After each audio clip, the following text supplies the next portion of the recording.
रावण को विद्वान कहा जाता है और हनुमान जी को विद्यावान कहा जाता है।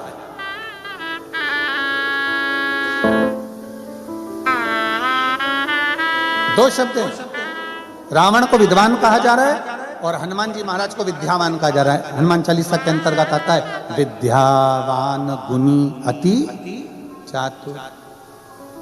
हनुमान जी को विद्यावान कहा जाता है, पर रावण को विद्यावान नहीं कहा जाता। वो बड़े विद्वान है, सारे शास्त्रों का ज्ञाता है, सब मर्म जानता है, सारी विद्या जानता है, सब कुछ अच्छा जानता है। उसके बाद भी रावण को विद्यावान नहीं कहा गया, उसको विद्वान कहा गया। क्योंकि पढ़ लेना एक अलग विषय, शास्त्र का अध्ययन कर लेना एक अलग विषय, पर उस शास्त्र को अपने भीतर उतार लेना, नम्रता धारण कर लेना, झुक जाना, प्रणाम कर लेना, नम्रता धारण कर लेना, ये रावण नहीं धारण कर पाया।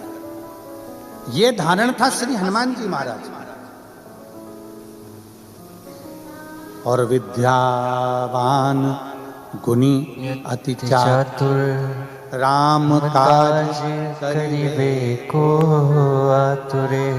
हनुमान जी महाराज के भीतर विद्यावानता का चरित्र है कि जब हनुमान जी किसी से भी मिलते हैं, हनुमान जी कहीं पर भी जाते हैं, सबसे पहले हनुमान जी महाराज झुककर प्रणाम करते हैं, नमन करते हैं। एक बार तो ऐसा हुआ कि हनुमान जी महाराज जब राम जी से प्रथम बार मिलन करने के लिए गए, जब सुग्रीव ने भेजा पता करो कि 2 वन में कोई मनुष्य आए हैं, घूम रहे हैं, हनुमान जी जब गए उनसे मिलने के लिए, ब्राह्मण का वेश था, संत का वेश था, और राम जी महाराज के चरणों को जाकर नमन करते हैं, प्रणाम करते हैं। राम जी जान गए कि यह कोई साधारण नहीं है, मैं क्षत्रिय और ये ब्राह्मण का रूप रख कर आया और मुझे नमन कर रहा है, प्रणाम कर रहा है, मतलब ये कोई सहज नहीं हो सकता, कोई साधारण नहीं हो सकता। इसके भीतर की विद्या सामने नजर आ रही है।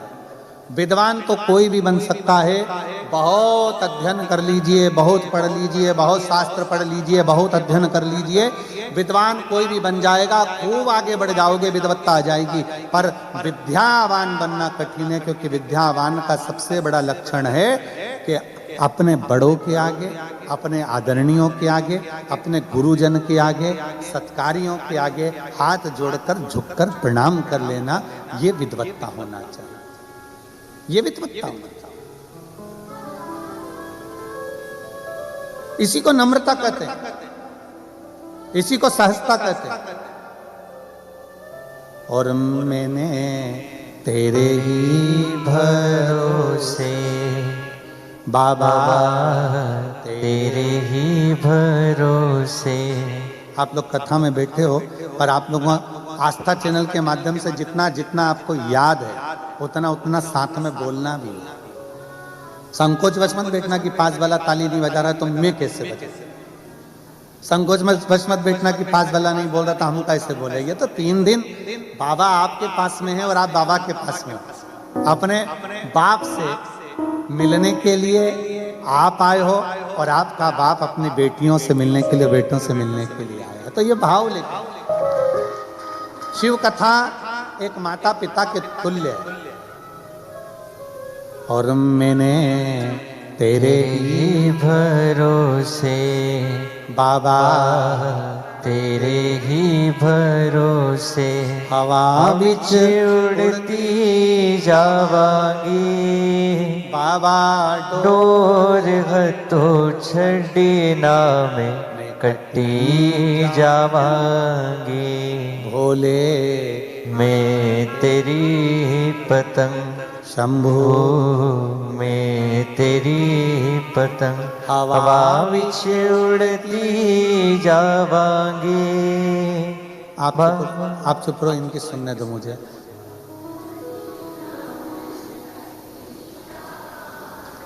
भोले तेरी, शंभू में तेरी, हवा बिच बाबा, डोर हथो छड़ी ना में कटी। बस यही भाव, एक नम्रता का विषय।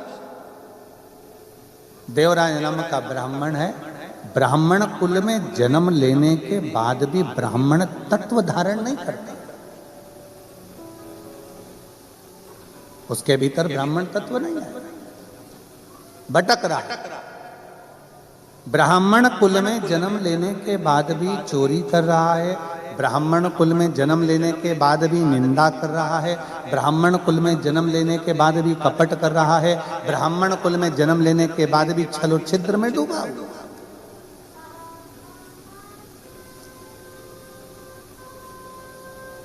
कोई पुण्य हमारा सामने आए तो हम परमात्मा की शरणागति ग्रहण करें।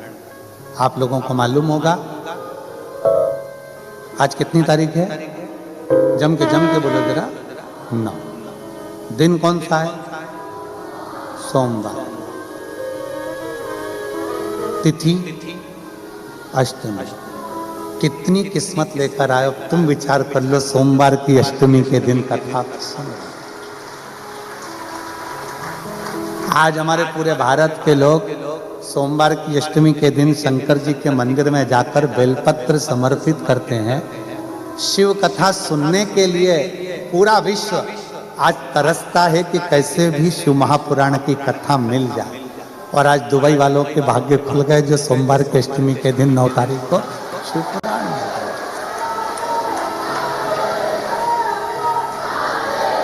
गए। ये शिव कृपा, इसी को शंकर की करुणा कर, इसी को उदारता कर। अब विचार करिए कि कुछ तो पुण्य होंगे ना तुम्हारे। अब तुम लोग जाओ ना अपने अपने घर पे तो नजर उतरवा लेना।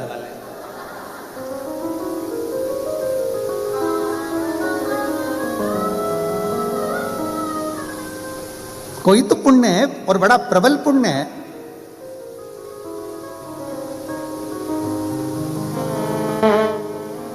देवराज अच्छे पुण्य नहीं कर पाए,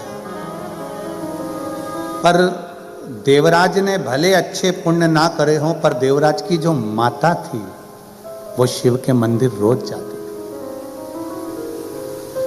कोई भी व्रत करो, कोई भी आराधना करो, कोई भी तप करो, कोई भी साधना करो, कोई भी मंत्र जाप करो, उसका फल मिलेगा कि नहीं मिलेगा हमको नहीं मालूम।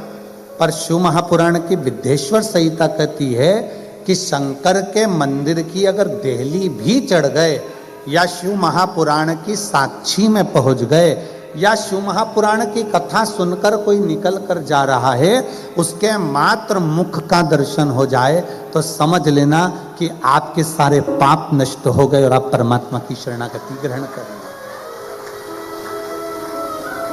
कितनी बड़ी बात लिखी है कि अगर मान लो गर्भस्थ कोई नारी है, गर्भस्थ कोई जीव है, हमारे दादा परदादा, हमारी दादी परदादी, नानी और नानी की भी कोई नानी, आदि आदि, शास्त्र कहता है कि कोई पुराण कोई शास्त्र 7 पीढ़ियों को उतारता है। महाराज जी शिव महापुराण की कथा कहती है, उज्जैन की ऋणमुक्तेश्वर मंदिर में पत्थरों पर अंकित लिखा हुआ है शिव महापुराण का लेख, कि केवल एक शिव महापुराण ऐसी है जो 7 पीढ़ी नहीं तारती है।